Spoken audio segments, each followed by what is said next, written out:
This episode is brought to you by Progressive Insurance. Do you ever think about switching insurance companies to see if you could save some cash? Progressive makes it easy. Just drop in some details about yourself and see if you're eligible to save money when you bundle your home and auto policies. The process only takes minutes, and it could mean hundreds more in your pocket. Visit Progressive.com after this episode to see if you could save. Progressive Casualty Insurance Company and Affiliates. Potential savings will vary. Not available in all states. Pepsi Prebiotic Cola in original and cherry vanilla.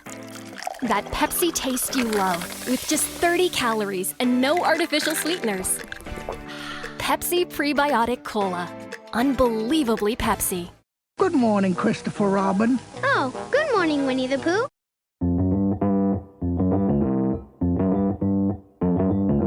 Live from Joe's mom's basement, it's the Stacking Benjamin Show.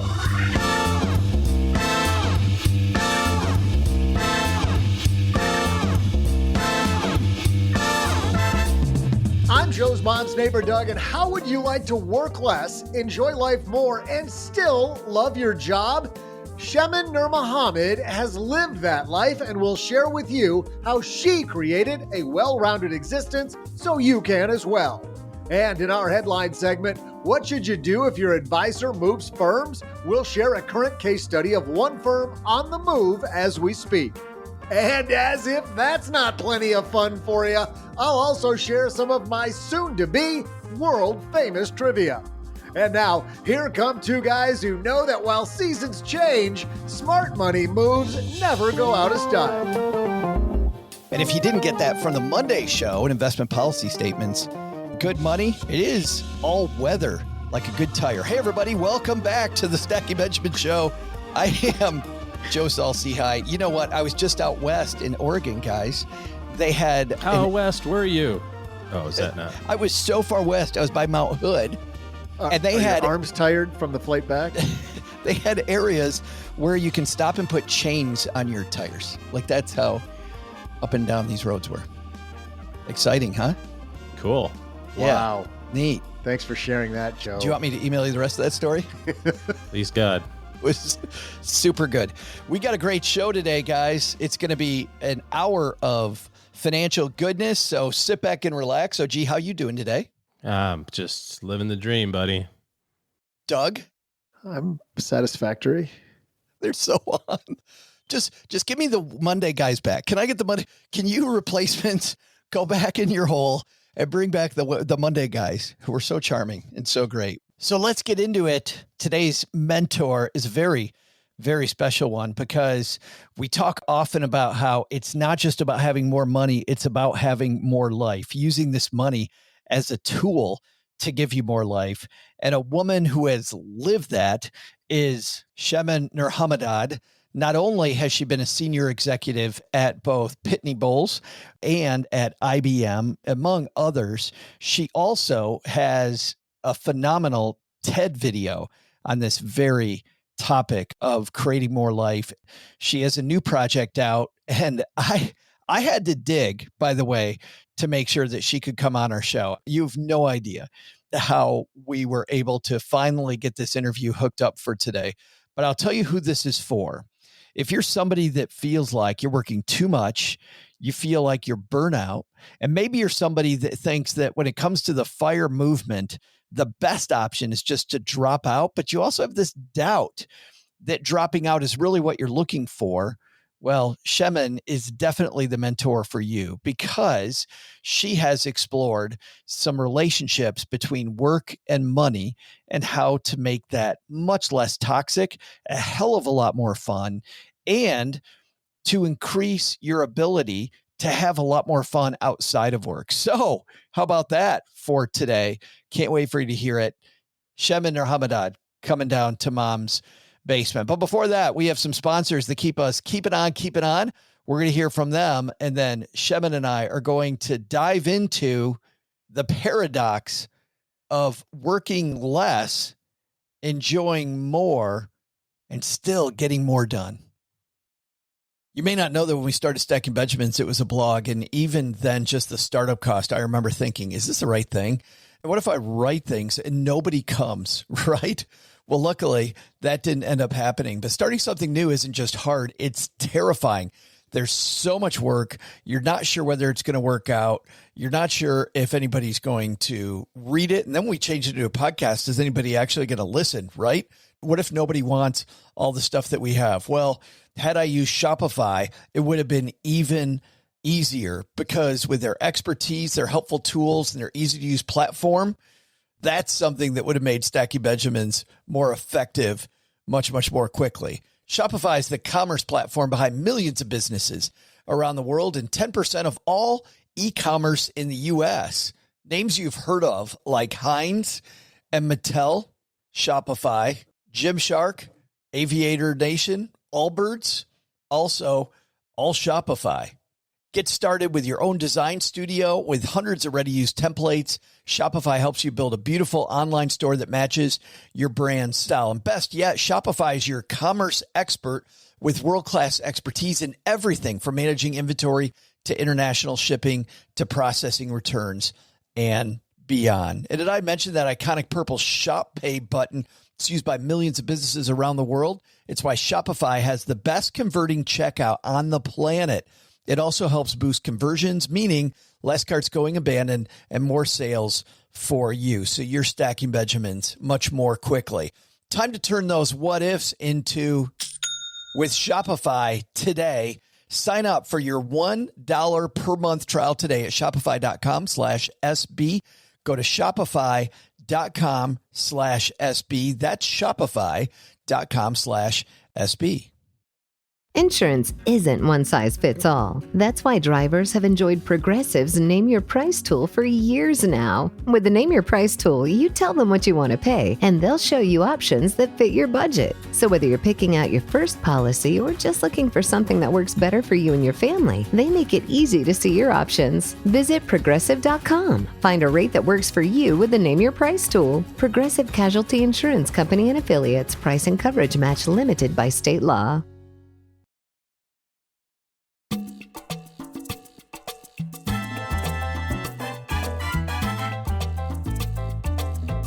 And look who's coming down the stairs now. I'm super happy she's here with us. Shemin Nurmohamed is here. How are you? I'm great, Joe. Thank you for having me in your basement here. You don't get to say that often, do you? No. I'm sure highlight of your career. I have a stat specifically from your latest project. I knew we waste a lot of vacation days. I didn't realize how many vacation days a year we waste. This is according to Forbes. Americans waste 765 million vacation days a year. Let me say that again. 765 million vacation days a year we waste. What's the real cost of that? Well, having been a president now in Europe and in the US, I think it's mental health, right? I think it's burnout. I think it's a much more personal cost, which then costs also the business billions of dollars in various ways. One of the experiences I had as I moved here was the team I was given was completely burnt out. And when I asked about when their next vacation was, most of them hadn't even planned it. I actually had to go individual by individual, making sure they took some so that we could work as a group correctly. But I do believe that the cost is not only personal, but from a business perspective is in the billions of dollars for the US alone. Well, the reason I wanted to talk to you was, and you specifically, is because you have lived, I'm going to call it an experiment. I don't think it is an experiment as much as I think it's very proven because a lot of other people live this way. But you've been able to bridge American and French lifestyles. But this whole journey, and I laughed when I read this, by the way, started with your husband surprising you with what you thought was just a trip to Paris? That's right. We were supposed to move to Vancouver to be closer to his family. I was finishing up an assignment in London and coming back, and everything's packed. And I think we're going on our first year honeymoon, anniversary kind of thing. And on the trip, he had already signed a contract. And that was actually our move into Paris. He signed a French contract, not speaking French. And in the contract, it actually said that I had no right to work there. Oh, no. Mm-hmm. Yes. I was just thinking about in my own relationship, if I had done that with Cheryl, she would have strangled me on the plane, like on the plane. I mean, she would have, I wouldn't have made it out alive. You make a point in your book that your husband is a wonderful man and you have a great, great relationship. But I got to believe at that moment you wanted to throttle him. I did. The stewardesses were definitely concerned on that flight. However, it does turn out to be a great experiment. We have improved our level of communication. In fact, he's the director of communications now, I think, with all of the lessons we've learned through our lives. Wow, that's cool. So you get to France, you can't work. What do you do? I don't take no for an answer. I start sending out resumes, knocking on doors, and all of my experience, even though I was a chemistry major, all of my experience was in finance. So of course I'm knocking on doors of banks. I think I sent out 300 resumes, got rejected by all 300, laughed at, and then I was told, but you've never studied finance. There's no way you can work in finance in France. So when that didn't work, and because they said I also needed a work permit, I tried going and getting a work permit. But of course, what do you need for a work permit? You need a job. So it was a bit of a catch-22. It's a complete catch-22. It was, yes. And what wound up happening is through a confluence of unexpected events, I wound up meeting the principal of a school, and she just lost her chemistry teacher to the Sorbonne. And when she asked me if I could teach chemistry in French and English, and I said yes, even though I hadn't, looked at a chemistry book since college, the interview was teaching a class the following day, which I did. And that's how I got my permit. What were your first impressions of French culture? Well, when you get to France, and we went there in August, August is a very interesting month in France. First of all, half the stores are closed. They have this huge sign on the door saying congé, or basically their annual leave. And I'm thinking, how can a country like this work, right? Where half the people are gone. Our furniture wasn't coming. You couldn't buy furniture and get it moved on time. So I just thought, what kind of backward culture have I come into? But you did feel a lot more laid back. People were enjoying time with each other. You felt maybe a slowness, like people took the time to smell the roses, or in this particular case, the pain au chocolats and croissants from the bakeries. The second one, and I know when I meet people, often they'll say, I went to France and the French are rude. That's actually not true. I think if you go to France expecting everyone to treat you like you are in the US, then yes, they are rude. But if you make a small, even like just a tiny attempt of a sentence, something that shows that you've made an effort, they are the nicest individuals around. I'd never found them to be rude either, except in the highly tourist areas. And my takeaway is, if I went to Times Square and people were rude, I would just shake it off and go, it's Manhattan. It is Times Square. I go to Paris, I think maybe Americans take it the wrong way because they're rude to us in a different language. I don't know. No, but I think if anyone just tries to, take a lesson or two on Duolingo and use it, they're the nicest people. They'll actually walk you to where you're trying to get to, even in the Champs-Élysées. So I just think it's that small effort that they're hoping people are going to make. Well, speaking of effort, you're looking at this perceived lack of effort. As an American, you see these people and they seem to be not working nearly as hard as the Americans. And yet you, because of your business experience, you're looking at the productivity numbers, and productivity numbers are really not much different. That's right. In fact, the reason that I started looking at the subject was because when I look at this paradox that I see, and I would say it's the second one. The first one is why people aren't obese in France, given their diet. But the second paradox is I did expect people to enjoy life. I did expect them to have the vacations. What I didn't expect that systematically they'd be in the top 10 productive countries in the world. And so that was a very complex problem for me to solve. And as I sat down and started noting the small things, the small tweaks they did day to day, which really helped in long-term productivity, I was shocked. One of the examples that, I've shared, Joe, is around the first time I was pulled into a lunch at IBM. I was just about to ask you about this because I think this encompasses so many of the lessons you learned all in one lunch. Exactly. I mean, first of all, I will tell you that not going across the street, getting a sandwich and coming back was already stressful enough. But when I was pulled down and just the time in line took me the same amount of time I would have finished my sandwich, my palms actually started to sweat. Well, and can I stop you for just a second? Because it does seem strange hearing it, that as Americans, we're so used to, and this is even for our Canadian listeners, I don't think it's much different there either. You're sweating because you feel like you're wasting time. That's right. You think about what is less stressful than having a nice leisurely lunch, and yet you can't enjoy the leisurely lunch because you're thinking, I got so much crap to do that I gotta get back. That's exactly right. Even deciding on a main entree and a main and a dessert, I was like, how are we going to finish this in like less than a half an hour?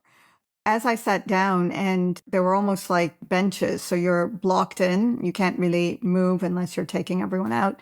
I just decided to kind of give in, and I thought, okay, we'll just talk about work, so at least it will be productive, right? This whole notion of productivity was there. And people just didn't want to talk about work. They wanted to connect in some way, right? So I kept getting questions around, did I own pets? What age were my kids? Where did I take my last vacation? Can someone help me with this allocation methodology that I have to go solve? What I noticed later is they were just trying to find a connection point. And for me, that became the anchor conversation with that individual. So for example, I had a golden retriever and so did someone else.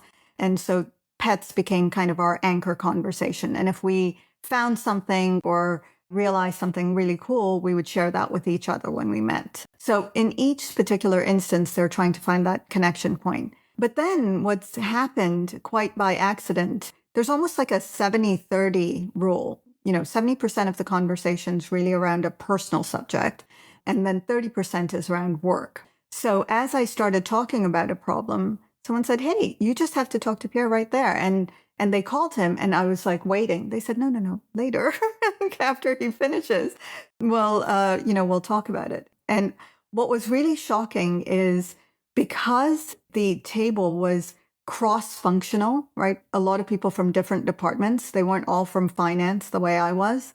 You really got a broader sense and a deeper knowledge of the company as well. And not only that, you understood the why of different things so that you actually just became much more productive and you knew who to go to. So rather than having a meeting or 10 in some cases or 20 to really get to that person who actually has the knowledge, we got it done in one seating. So it saved a lot of time in the long run. Did you write that you had 2 more weeks to go to come up with this answer and you had no idea how the heck you were going to do it in 2 weeks? And yet in a 90-minute lunch, really what sounds like a 5-minute conversation after a 90-minute lunch, you'd solved it. Yeah, in fact, not only I had even longer to be able to solve it, my predecessor couldn't solve it in 4 months. They couldn't get to the bottom of it in 4 months. And yet, within a couple of minutes, it was solved. I didn't have an idea. I was going to spend a lot of time on it. I had sectioned, probably close to 10 hours of meetings around this subject in every possible iteration in order for me to be able to get to the right answer. But I didn't need any of that. I just needed someone who understood the problem and actually took the time to understand the question I was trying to answer and why. And it's funny, you write that we experience so much loneliness, we feel isolated.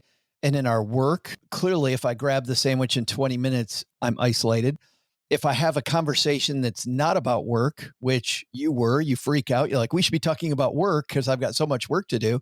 And yet it was the personal connection with a person you'd never met who was able to introduce you to another person that you would have never met had you not met this person that did it. It's funny. I had a mentor recently who said to me, this is maybe 7 or 8 years ago. And I wish I'd learned this before I was in my 50s.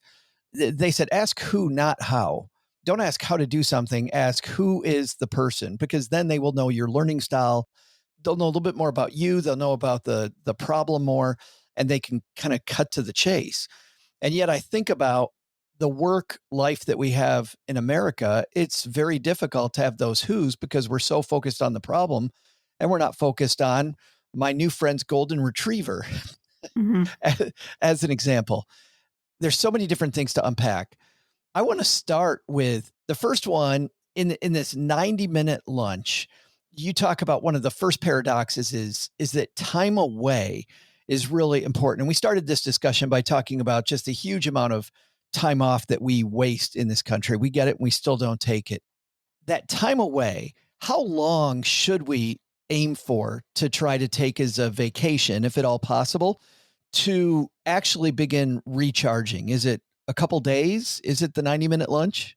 I think each mini time off is good, but the French have a rule. Actually, sometime between May and September, you have to take 3 consecutive weeks. That was a huge surprise to me. And in fact, I wasn't doing that for the first few years of my French working career.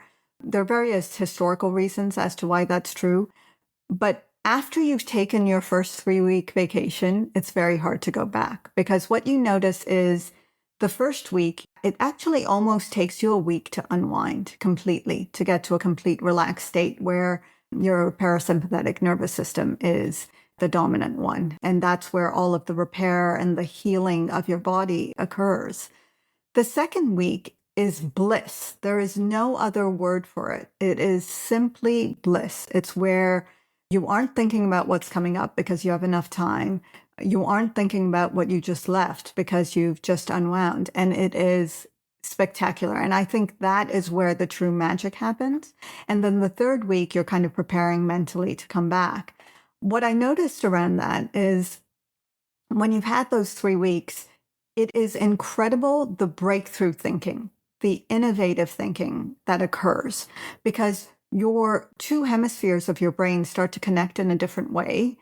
It creates those unexpected and the quantum leaps in terms of new thought versus incrementalism.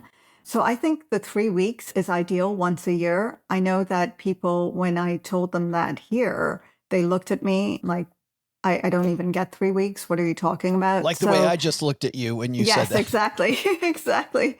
But most people do get at least 2. You can sometimes buy a third week. So for example, at Pitney Bowes, the company where I work, you can actually go and buy a week. And I think it's worth it, to be honest. But as long as you take it, I would take at least 2/3 of it consecutively, whatever vacation you have, and try to manage it that way and, revolve your family vacations around that because it becomes such a great bonding event. It also creates the memories and the happiness and just the community that you need, both a familial community, but also to your extended community as well. It's just you interact differently. So again, taking the case of when I first came into the teams here in the US, what I noticed is people got triggered very easily. You'd make a comment and people would take it very personally. And I think when you're exhausted, it's very hard to think clearly. It's triggered easily because you're just tired. So once I had everyone well rested, the type of team that we created together was a powerhouse. One, because you could engage in really active debate without taking it personally, understanding the context and the why of why we're trying to do this. And it was so much more collaborative because people came from a place that was much more centered and secure and happy, to be honest. I'm thinking about our stackers who are out walking the dog, listening to you and me, and they're going, oh, this sounds great, but there's no way my boss would let me take 2 weeks in a row. My role is way too important to take 2 weeks in a row. So I think there's some shifting that may have to happen. How do we set the stage with our boss that this is going to be in my boss's favor, as well as in all of our favor, to have me take 2 weeks in a row? One of the things that's really important, so I've given a couple of pointers of how a leader can do it, but one of the things that's important if you're the one who wants to take it is you can't put the onus on your boss, right, in terms of doing the work for you. So I think the first thing you have to do is make sure that your team or your peers know enough to be able to handle a particular workload while you're away, because there has to be some kind of a backup, right? It's bad for the company if there isn't. In fact, with certain banks in the UK, they force people to go away for the 3 weeks because they want to test whether all of the systems work. I think it's actually a month, because otherwise there is an issue around the continuity of the business. In the guise of business continuity, it's a really good framework to give the boss. The second is they get to know the next generation of leaders and get to know their capacity, especially if you want to move up. This is another question that comes up. In fact, one of the people who work for me, they were surprised at how quickly I was moving up. And the reason is because I always had a great series of deputies who could take over my role. So my boss never had to worry about what do I do without her here. Instead, they'd say, oh, wow, she's trained someone else here. I can move her here, right? So they didn't have to do the work. And part of it is because when I was on vacation, this person could take decisions. Now, I also had a very clear understanding with the individual to say, I'm not going to look at email while I'm on vacation. That has been a standard practice with me and my team. First, they were very shocked around it, because who doesn't want to wake up and look at their phone? I don't, by the way. But what I said was, of course, emergencies can occur. I will look at my SMSs and I will have my phone, but tell me exactly the time and the day of when the email came through, because I will only go to that particular one to solve that particular piece. Now, what's interesting is teams will never want to contact you, because that means they can't solve it for themselves, which means that they aren't ready for the next step. So in my 5 years now working here in the US, I've only had that call a handful of times. It's incredible. If you also show that respect to people, they'll do the same. And then one of my key tricks is to pair people up. For example, I have a CTO and a CPO, effectively.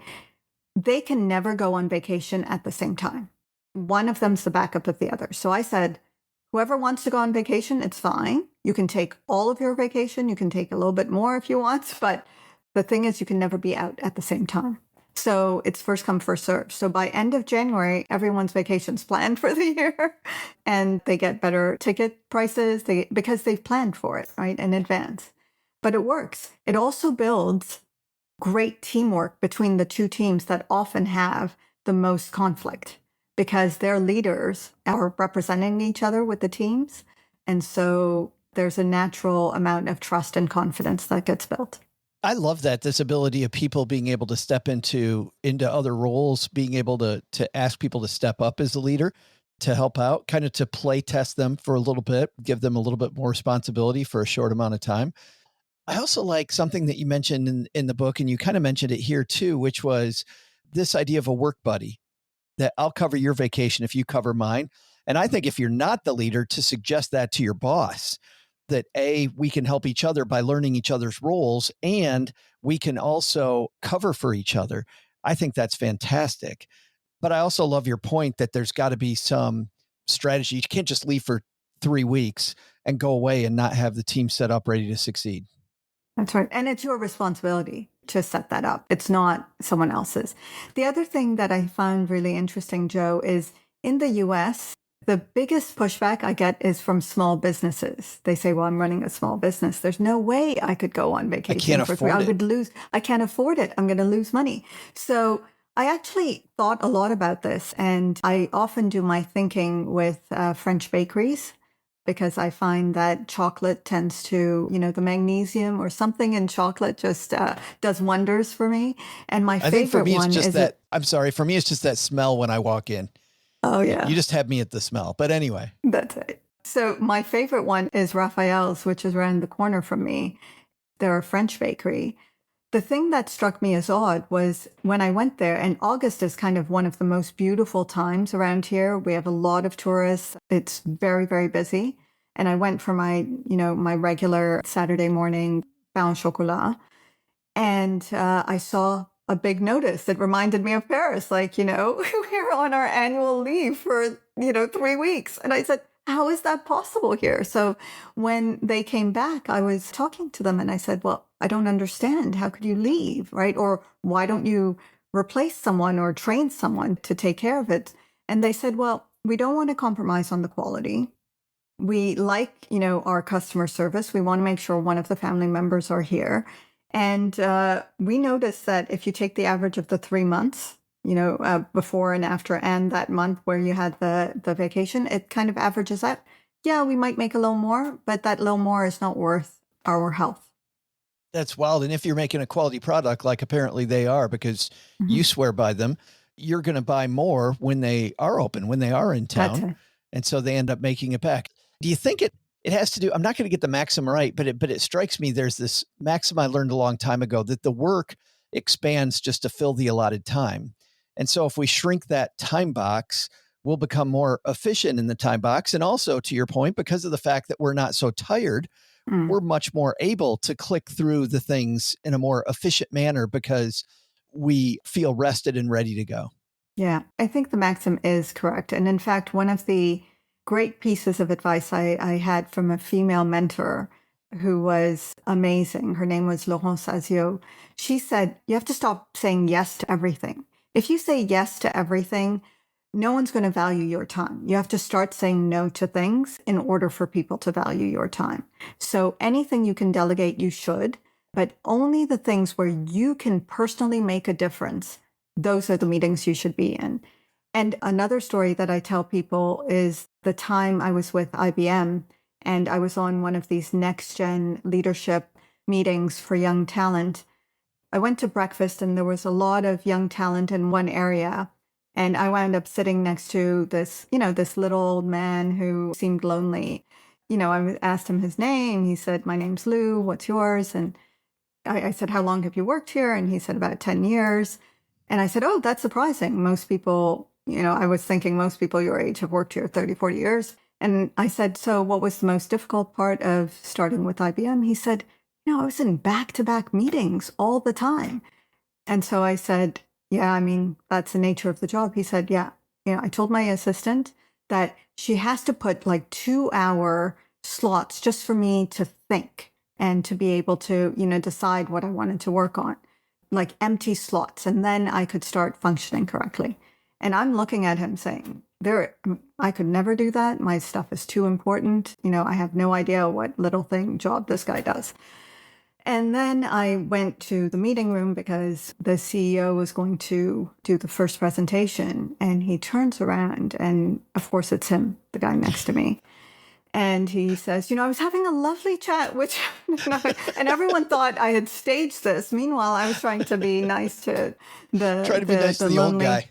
Yes, Lou exactly. Gerstner. I spent some time with Lou. I never met him, but he was at American Express when I first started my career at American Express. So it was funny to hear Lou's name and the old guy at IBM.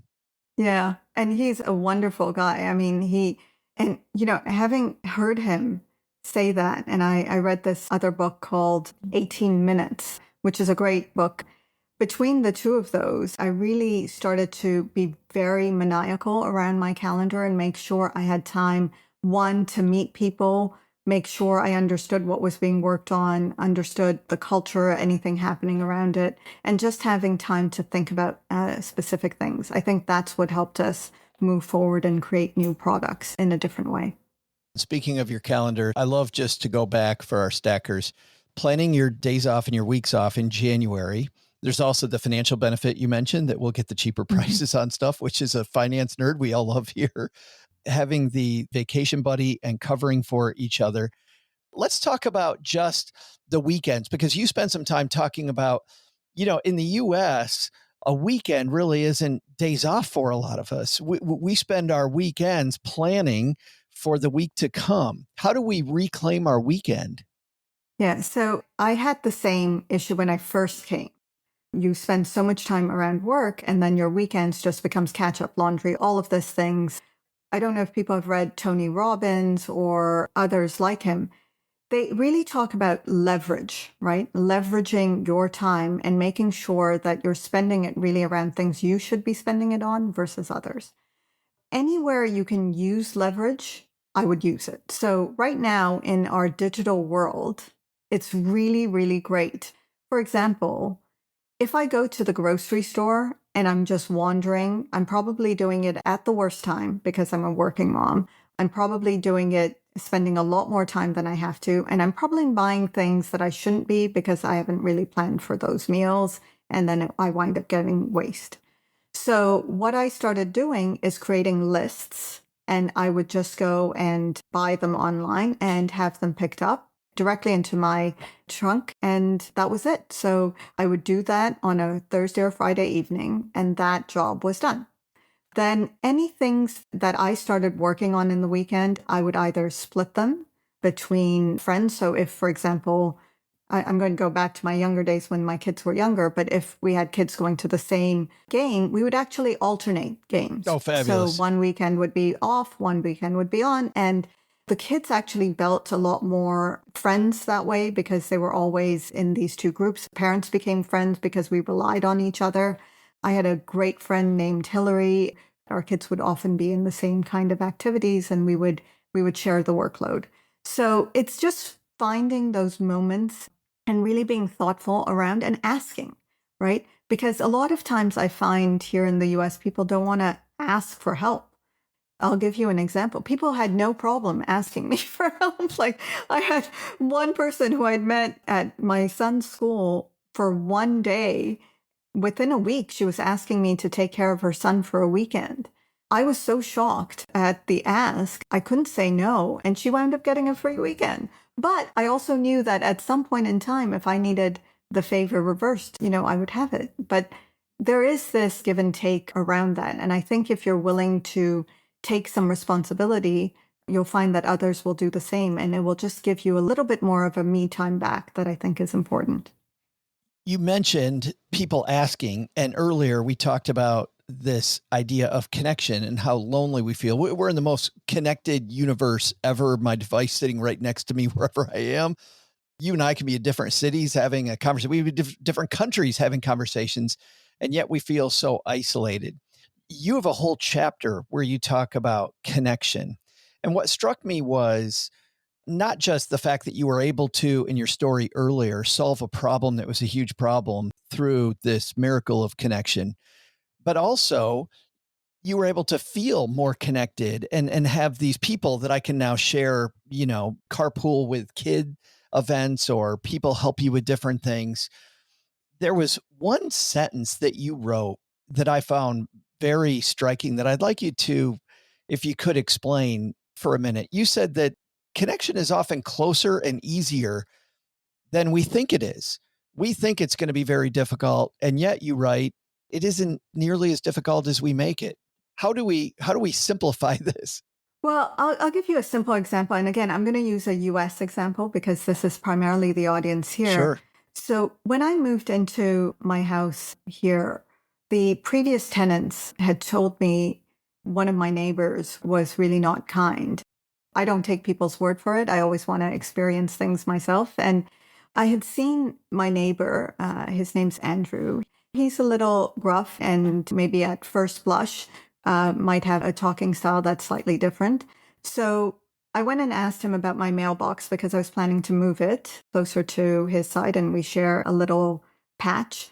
And I said, would he mind if I did? And he said, no, this is the line. So as long as it's on your line, it's fine. But that's how the first conversation started. And, I started building from that. I will tell you, I now, every time I go to Europe, I'm bringing back Cadbury chocolate because I know his wife is English and she really misses that. So, there's connection being built. I also noticed that my neighbors had never actually met each other. So I hosted like a breakfast. I mean, they've met each other, but they don't really know each other because I said, oh, you should talk to Andrew about it. He's a contractor. And they're like, really? Like, is he good? Is he, So I had everyone come to the house, and it was supposed to be a small get together for, an hour. We wound up spending 5 hours together. Wow. It was wonderful. I brought Raphael's pastries. I did no work around it, just coffee, tea, and some pastries. And 5 hours flew by. And we are so much more connected as a community together. And I find that beautiful. And I will tell you, when my basement flooded, I gave my first call to Andrew. He came, he fixed stuff, he told me who to call, he put everything together for me. He got me cheaper material so that I could do things I wanted to do there. He told me how to work with insurance because I'd never had an issue like this here. I will tell you, above and beyond, and had I not just talked about that mailbox, that conversation would never have happened. I think it's often taking the first step, which is the hardest. But once you get over that fear, because everyone wants to be connected, it's a natural human response to want to feel connected. So the more you do it and do things consistently, it will be easier. So, another great example, I talk to a lot of people around museums in Paris, right? And what I did with my kids at the Louvre.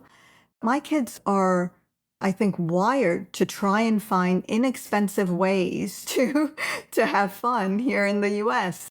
One of the things, because my son goes through every contract, he noticed that one of the benefits at Bank of America, no matter what card you have, you don't have to have a gold or platinum, just the basic card, debit card will actually get you into many museums for the first weekend of every month for free. So we go to the museums and we'll often go to the same museums and you'll see the same people and you'll start striking a conversation. And suddenly you'll find these connections that you never knew you had. And friendships are built that way. They were always built that way. We just have to find moments that allow for the connection. And you can't do it from behind a screen. And I love how you make reference to, while we're busy in cubicle land trying to work, and not connect, you're actually going to be more interesting to customers, to other people on your team, to collaborators, if you actually take some time to get to know them. You talked earlier about golden retrievers. If you're in sales, I mean, there's two salespeople, one that knows the product A to Z, and the other person knows the product, but also knows people and has spent time trying to connect with the people. People buy from people.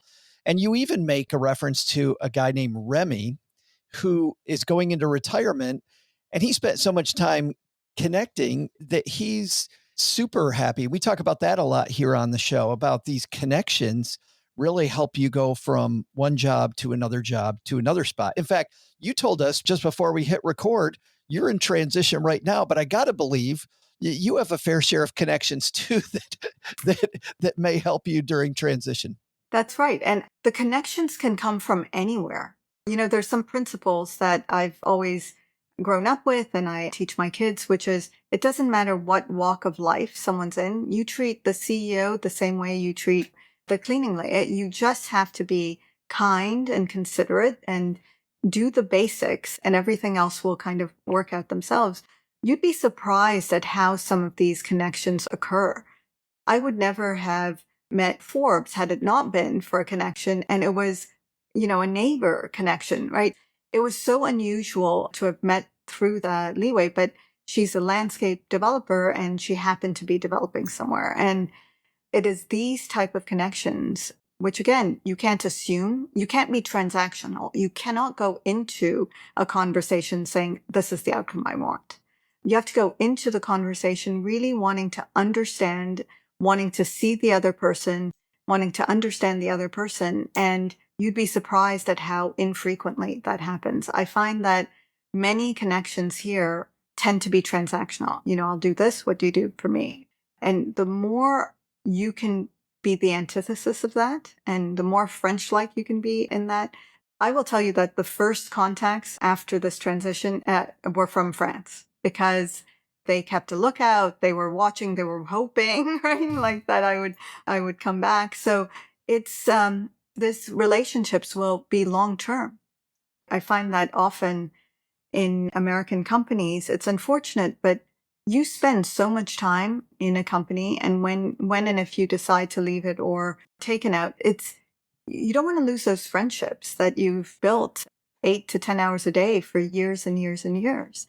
But if your conversation is only about work and only superficial, you'll never be able to get to that other level. And I think that's what creates more of a sadness if you leave. So I had, speaking of great salespeople, there was a great salesperson who retired, still is like, gung ho for life. When I go into the city, I'll be going to visit him. It doesn't matter whether he's in the same company or not. That relation was created as a parallel, not just in context. He's just a super connector. He is. Yeah, that's so I think we all are. Well, and I love your point about treating the maintenance guy like the CEO. Heck, you thought that the CEO was the maintenance guy, I think, Lou Gerstner. Yeah. Not necessarily the way his shoes were too good for that, but yeah. The cute old guy. I love the fact that you have explored this in depth so much. I think this is so helpful. I think so many of us feel burnout, stressed out. And you know what? Now that we're getting close, we're coming into the fourth quarter and you've got all the year-end things plus the holidays. I feel like this is coming up the time that we feel more burnout than any other time of the year. Shemin's book on this topic is called The French Paradox: Embracing French Ideals of Leisure to Transform American Work-Life Balance. And it's available yesterday everywhere, right? Paris Paradox. And yes, it's available everywhere. Oh, that's funny. I said The French Paradox, didn't I? Yeah, I think because we had talked about it and I had actually based the book based on business, but based on a great book that was written before called Why French Women Never Get Fat or something like that. Initially, the title was supposed to be Why the French Always Have Time for Lunch, but based upon Forbes' recommendation, we went with the Paris Paradox, which I love. Well, it has nice alliteration, right? The Paris Paradox. And you know what? I'll go back to Paris anytime. That's my favorite city. I would never miss an opportunity to go to Paris. I recommend it wholeheartedly. Thank you so much for mentoring our stackers today. I appreciate this so much. Thank you so much, Joe. I really appreciate it too.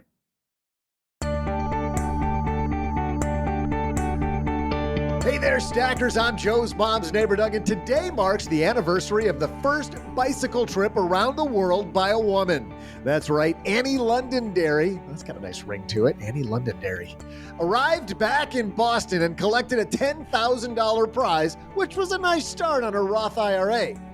You know, if there'd been such a thing at the time. If you're thinking Annie had a cool last name, well, I was thinking that actually. Well, Annie's birth name wasn't actually Londonderry. Her real name of Annie Cohen Kopchowski. Yeah, that doesn't really roll off the tongue, does it? No, not good for marketing. And so she was happy to change it when New Hampshire's Londonderry Lithia Spring Water Company paid her, which also is a really long last name, paid her $100 to carry their advertisement on her bike and go by the name Annie Londonderry. Oh, I see what they did. They shortened it. Okay. Most impressive about Annie's journey around the world, she'd never ridden a bike until a few days before her journey. Wow. Wow.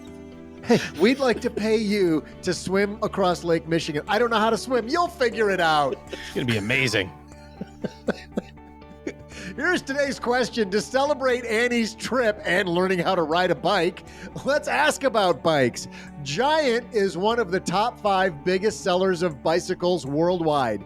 Annie wouldn't have ridden one because they were founded in 1972. In which non-Giant Asian island country? I'll be back right after I ride my bike around the block. You thought I was going to say the world, didn't you? No.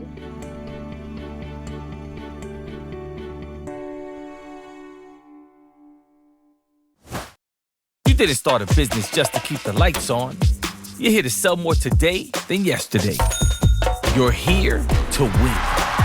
Lucky for you, Shopify built the best converting checkout on the planet. Like the just one tapping, ridiculously fast acting, sky-high sales stacking, champion of checkouts. That's the good stuff right there.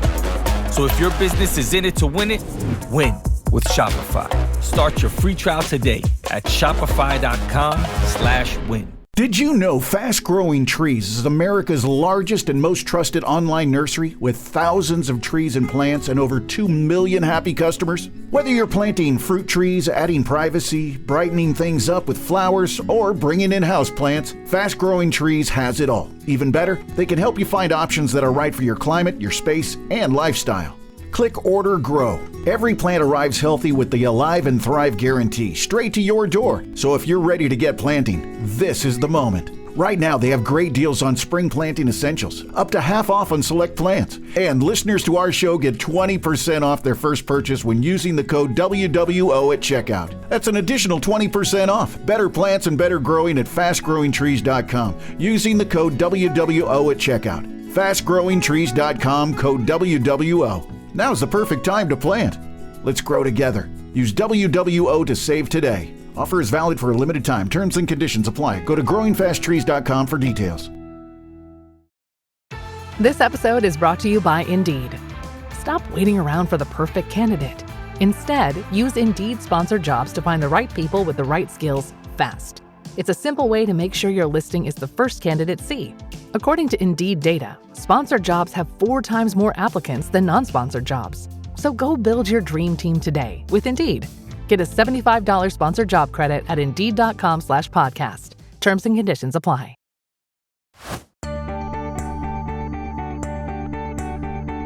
Hey there, stackers. I'm bicycle lover and guy who loves... It sounds so awkward when I say bicycle instead of bike. I'm bicycle lover and guy who loves the whirring noise of baseball cards in the spokes, Joe's mom's neighbor Doug. Annie Londonderry rode around the world on a bicycle back in 1895, finishing the trek in just over 15 months. But we won't take 15 months to get you today's answer to this question. Giant is one of the top 5 bike manufacturers on Earth. What bicycle-crazed, non-giant Asian island country is home to Giant? It's Taiwan. And now, 2 guys who are bicycling this podcast toward the second half. Here's Joe and OG. OG, you've been a madman on the bicycle lately. It ebbs and flows. I find that from a cardio standpoint, it is so easy to bang out an hour or hour and a half on a bike versus a treadmill or going for a walk or something like that. It's like, So let me get this right. Yeah. Putting on the special shoes that have the clips and your awkwardly tight outfit and the helmet and getting the water bottle ready, all of that, and the goo packets and the little pouches in your back, all of that's easier than just walking out the door and walking at a 14-minute pace. Yeah. That's what I do. It's I'm not a marathon walker like you, bruh. I just like to pedal. It's just so much easier. Just jam out. To do it on a bicycle. I get done training for this last thing in January, my last marathon, and then I'm joining you on the bike, OG, because it's just so much better on the joints in the back and much smoother. And to your point, nothing more fun, by the way, than riding around the neighborhoods. You know, I've got a couple hills, big hills on my usual route when I cycle that are just a pain in the ass, and I get myself pretty worked up for those. I get the heartbeat pounding. It's good time. What kind of bike you have? You have a Giant? Do you have a Giant? I have a Trek. A Trek. Yeah, mine's a Trek as well. Specialized, by the way, is the #1 seller of bicycles worldwide. You know what's a whole lot cheaper than that? A pair of shoes. I thought you were going to say a Huffy. You're Huffy. No, I get a pair of good shoes for $150. Is Huffy still a thing, by the way? Oh, yeah, it's still a thing. All the high school kids are totally huffing. And puffing? Yeah. Well, I mean, the Whippets. That's what I'm talking about. Whip it good. Bono. All right, time for our headline. Hello, darlings. And now it's time for your favorite part of the show, our Stacking Benjamin's headlines. Our headline today comes to us from financialplanning.com, the website for the financial planning. What is it, OG? The Financial Planning Association, Financial Planning Council, Financial Planners Anonymous. Financial Association of Planners, also known as the FAPPers. The FAPPers. Oh, boy. I think it's FAPAs. Okay. What happens when your advisor changes companies? This was written by Dan Shaw early this month. 1.6 Dan must be changing companies. $1.6 billion UBS team jumps to LPL, quote, forced out by comp changes. Dan writes, UBS advisors keep heading to the exits following the firm's recent compensation changes, with a prominent team departing for LPL Financial in California. Golden State Wealth Management, a group with roughly $1.6 billion in assets under management and $7.1 million in annual revenue production in Merced, California, has moved with various staff members to LPL. Tells who the team is led by. They came in at the number 20 spot this year in Forbes' list of the best wealth management teams in California. OG, you get a letter from your advisor, you get a call from your advisor. First of all, how do you know when your advisor is changing companies? Or do you know? Are there times when you don't know and you just go in and all of a sudden there's a different sign on the door? Well, a lot of this depends on where you are and where you're going. So a little behind the scenes baseball, depending on what type of firm that an advisor is affiliated with. And basically, there's a couple of different options here. There's a brokerage house. So brokerage company would be your Merrill Lynch's, Morgan Stanley's, UBS's. This will be the UBS, yeah. I think that's basically all of them at this point. Edward Jones. So a straight brokerage company is going to be different than a hybrid, which is your Ameriprises, LPLs, it used to be Commonwealth, Cambridge's.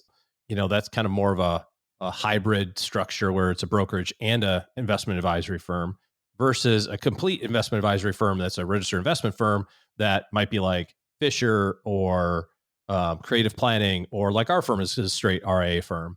And, we have advisors. So generally speaking, there's rules around what information advisor teams can bring with them when they leave. So they, in this example, they say, hey, we're going from UBS to LPL. The LPL guy or gal has recruited them and said, hey, bring your clients over here. We've got all this cool stuff that you guys don't have at UBS. We're going to pay you a bunch of more money. We're going to save your clients a bunch of costs. It's a win-win-win-win-win for everybody. You got to move all this money. We'll help you do the paperwork, all that sort of stuff. That's all behind the scenes. And then when they leave, there's some stuff that they can bring with them. They can bring contact information. They can bring your name, your address, your phone number, generally speaking, your email. Every company's a little different, but they can't take your account number. They can't take your statements. They can't take, your financial planning documents. That's all owned by UBS in this case. And so they can take contact information. We call it phone book information, right? Name, address, phone, email. And so, yeah, usually you get an email. The way you know that your advisor left is you get 2 phone calls. You get one from the branch manager at UBS going, hey, Jack left, and but UBS is really awesome and Jack sucks. And you should probably stay here. And then you get another phone call from Jack and goes, hey, it's Jack. UBS sucks. So we're going to LPL. You should come with me. And those are the 2 phone calls. And one is, do you stick with UBS and have a new broker, or do you go with your old broker and go to LPL? But the advisor, what I'm hearing though, the advisor can't tell you ahead of time. Yeah, there's not supposed to be. Maybe you can read between the lines in terms of teeing it up. If your advisor's for 6 months going, hey, just so you know, we're always shopping, our back office, just like we help you with your investments. This is what I would say. If I was going to do it, I would have meetings with all of our clients. And I would say, just like we do for you in terms of trying to find the best investment solutions and custodians and products and services and stuff like that. We also have that. We have back office support, and we have technology, and we have things that we pay for. We're always shopping that out. And there may come a time, in the future where we might be shopping it a little bit more aggressively. Wink, wink. In the future, in September. Yes. As of September 18th. Hypothetically, for sure, maybe. But they got to be careful in what they can take. And there's lawsuits that happen around that all the time. For a period of time, there was like this, it was called the broker protocol, where it was everybody participated in it. UBS, Merrill, Morgan, like everybody said, hey, we're all going to play nice with one another. You don't sue us for taking your clients, and we won't sue you for taking, you taking ours. That and everybody like played 5 nice. minutes. It lasted 10 years. So there's still some that are participating, but a lot are like, nah, screw you. We're coming after you. But anyways, more to the point about how this affects you as a consumer, I don't think it really does. Products are very commoditized at this point. Yes, there's some proprietary stuff. UBS probably has some sort of product or service that is unique to them, no different than LPL does, or no different than Merrill Lynch does, or something like that. But generally speaking, if you're investing in ETFs and mutual funds and some stocks and bonds and money market and that sort of thing, it's pretty much the same, whether you have UBS on your statement or Schwab or Fidelity or LPL. And really what you're thinking about here is the relationship that you have with your advisor team and whether or not you want that to continue. There is generally a financial incentive for the advisor to leave. These guys make $7 million a year of revenue. They got a big check to go to LPL to bring that revenue over, because LPL goes, hey, look, we're going to make money on these people. We can share some of that back with the people who are bringing it in this case, the team that's coming over. So they got like a one-time signing bonus. Yeah, probably a significant amount, and with some back end requirements of, hey, here's some money now, here's some money in a year and money in 2 years type of deal based on what happens. So they're motivated to get you to move your accounts over. But I think more importantly, as you look at it from a consumer standpoint, if you have a good relationship with your advisor or your advisor team, and they say, hey, we're going to move from Schwab to Fidelity because we think it's a better solution for our clients, you should say, okay, or we're moving from UBS to LPL because we think it's a better solution. Yeah, do they get something out of it? Absolutely they do. But I think, it's a fair question to ask, what's in it for me as a consumer? But hopefully it's something very simple like, well, we can do this at a lower cost for you. They said even in this piece, we were, quote, forced out because of compensation changes. Okay. Well, what that means is we didn't like the changes. That's right. Yeah. We were going to make less money, and the hell with that. Yeah. Hey, OG, if my advisor moves, can that ever create taxable events for me as the client? Yeah, it's a really good question. I think one that you definitely want to ask your advisor team, and honestly, you should ask this anytime there's transactions that are happening, right? Obviously, IRA to IRA, if you're doing a rollover, you got an IRA at UBS and you're going to an IRA at LPL, tomato, that's going to be the same. Same thing with your Roths. With your brokerage accounts, as long as you don't sell anything, there's not a tax event, right? If you have 100 shares of Apple at UBS and you say, I want to transfer that over to LPL, I have 100 shares of Apple at LPL, there's no taxable event. The situation where you may run into an issue is if there's a proprietary product, right? If it's like UBS has the UBS fund. That's what I was thinking of. LPL is like, well, we don't have a UBS fund, obviously. We have LPL funds, and because ours are better. You got to sell it to move that over. But then there's also no reason. Could you keep both? I mean, do you have to have, like, if you have a small amount, is it worth the sacrifice of the tax bill to have it consolidated? Or is it better to say, well, I'm going to keep that 50 grand at UBS because I don't want to pay the taxes on that. I think it has to be case by case. And that's a really good question that you should ask. We have a pretty blanket policy in our firm of no surprises. That would be a terrible surprise, like, hey, I moved over with you at LPL. And then like April, you go, what's this 20 grand I owe? Yeah, by the way, in taxes, it's like, remember, you were totally cool with it, right? Remember when I said we were moving? It was all good. Yeah. So that's a really fair question of, is this a taxable event? Is this going to cost me any money? Honestly, I think if you're moving, you got to be moving for a reason, right? Because it's a pain in the ass, right? It sucks to have to move your accounts from one place to another. There's paperwork, there's time, delay, new platform that you got to get used to and stuff. So if you're doing it, it's got to be worth it. So hopefully as a consumer, you get a little something out of the deal too. I mean, I heard all of your answer and thanks for that. But what I really heard, here's how I distilled it down, was check out the big brain on Doug. That's what when you said good question. That's kind of what you were trying to say, right? Yeah. That's 100%. It's got to be about him, doesn't it? It's just like OG. It's like petting your puppy. You just pet the puppy. And he's a good boy. Me. Love always me, about me. Love me more.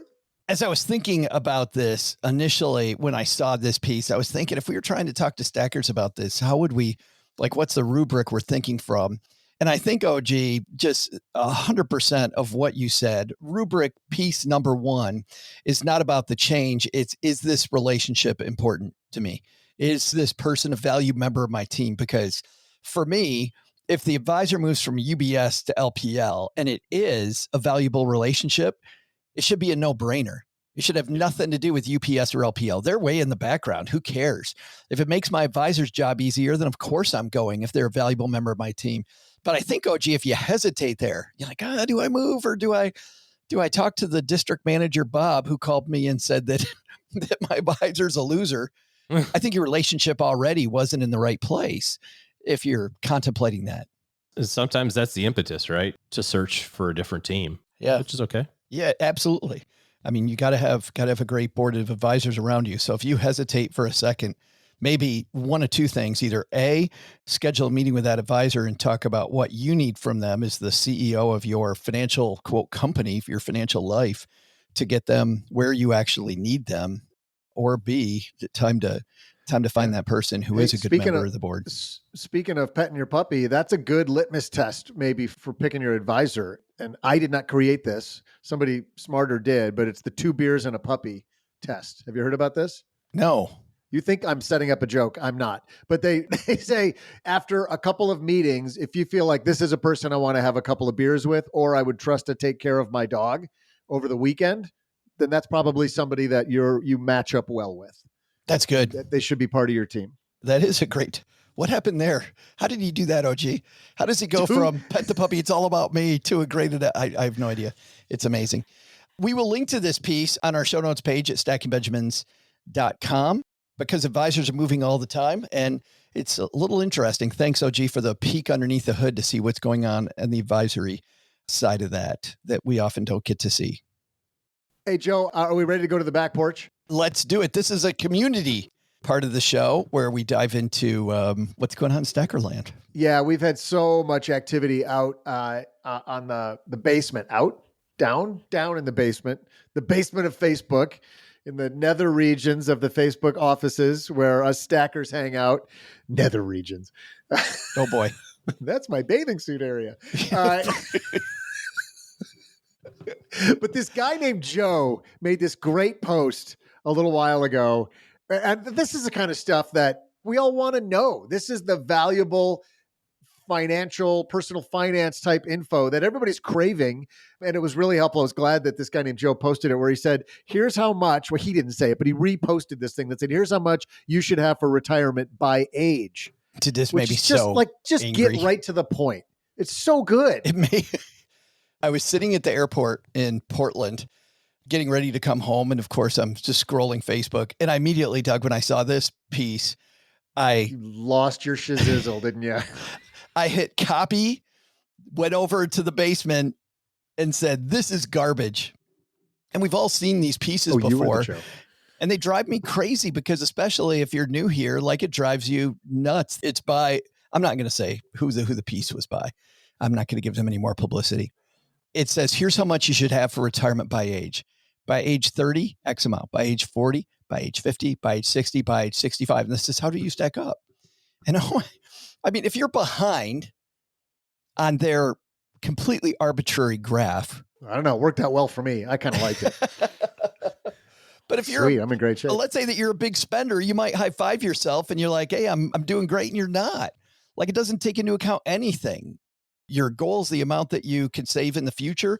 Maybe you just got raises. You look at how quickly, as an example, physicians, right, get this long delayed spot on their income stream, which if you use those appropriately, if you're somebody who early on gets a nice head start over a physician who's putting all their dollars into the machine to get this degree, or anybody who gets an 8-year degree, frankly, it takes a long time for them to catch up with you. Settle down. You're getting all serious about this. I was just making fun of this Joe loser who posted this thing and lost his grapes over. And you're like, we get it. We all get why it sucks. Can we move on? Who is that Joe?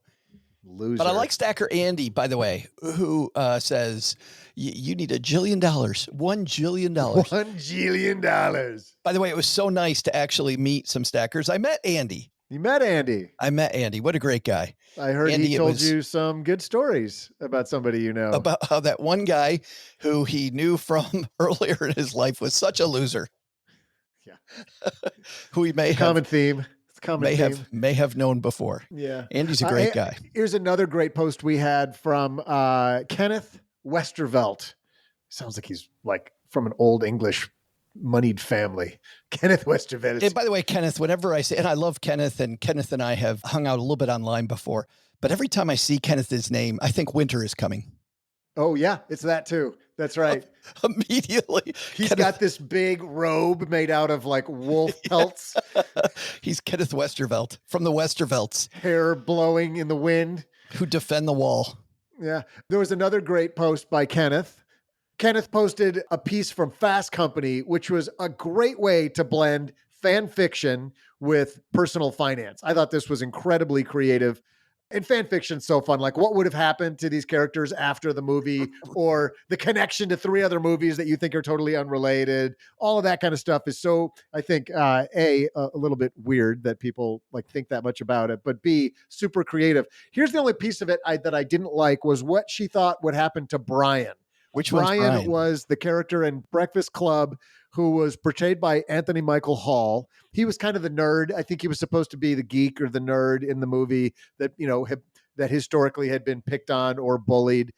And she really felt like he was going to completely screw up his personal finance journey and go all in on the wrong things or sell at the wrong time. And that just didn't seem to me like a guy who was so obsessed with doing the right thing that he would stress out about, he tried to make a lamp out of an elephant and you pull the trunk and the light goes on. Like he was so obsessed with it that sent him over the edge in the movie. But you could see that character. And apologies, people haven't seen The Breakfast Club, but I think Doug, you nailed it. He's the young nerd just sucking up to everybody, wants to be all their friends.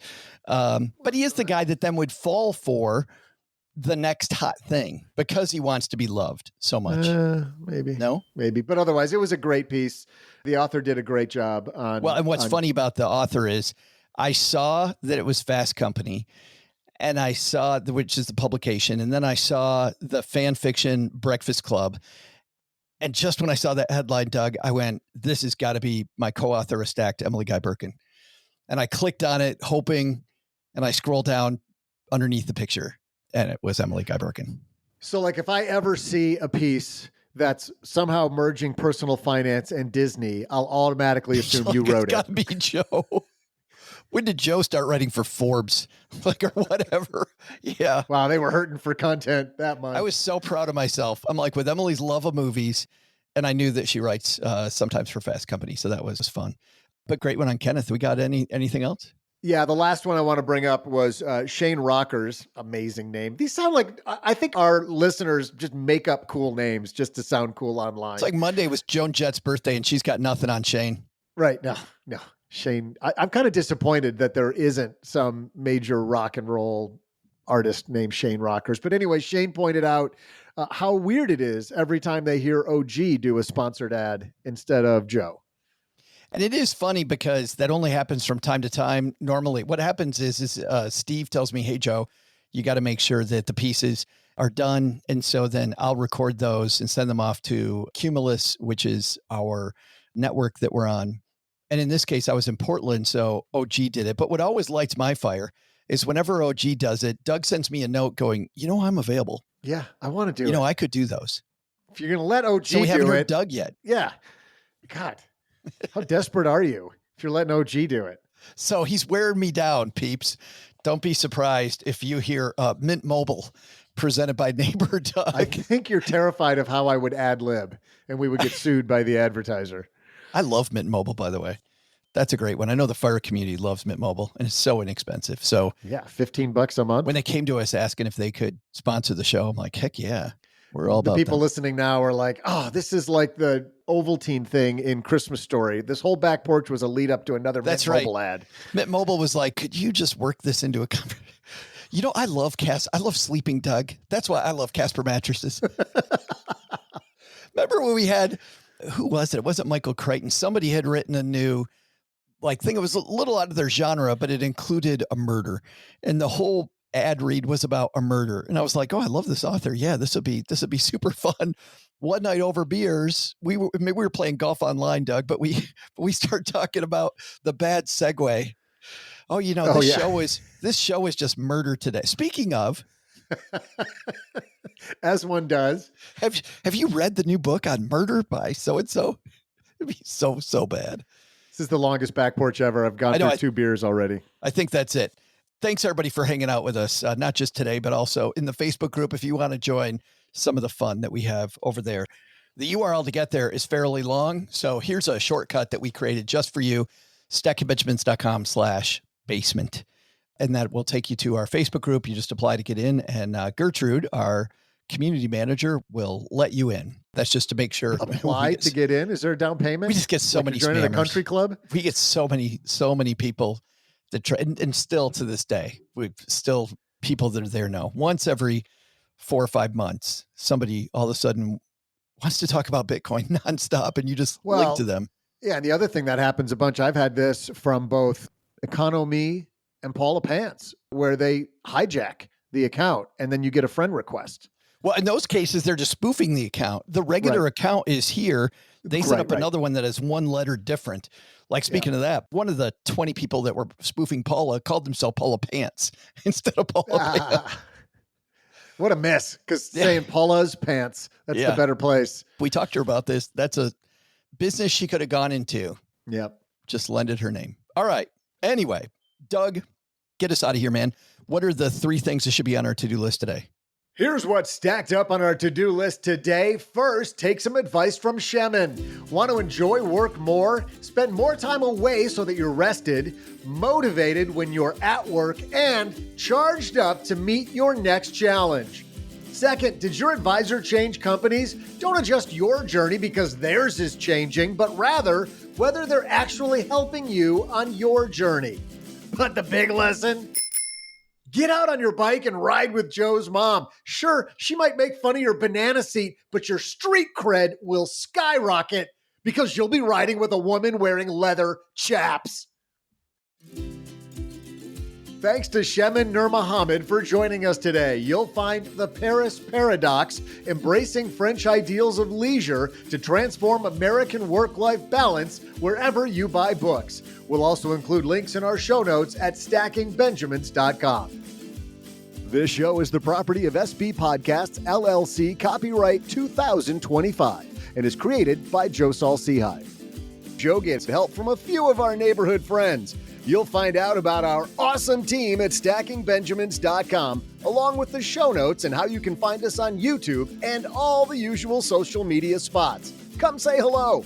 Oh yeah, and before I go, not only should you not take advice from these nerds, don't take advice from people you don't know. This show is for entertainment purposes only. Before making any financial decisions, speak with a real financial advisor. I'm Joe's mom's neighbor, Doug, and we'll see you next time back here at the Stacking Benjamin Show.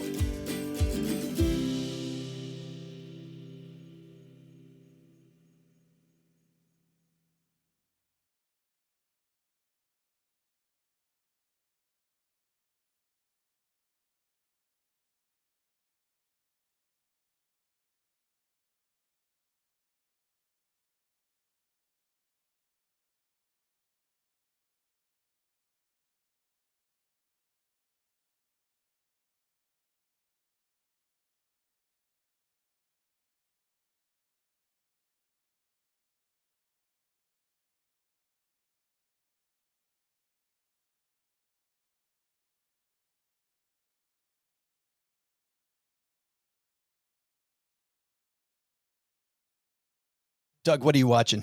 A bunch of stuff. I'm watching the Tigers slide.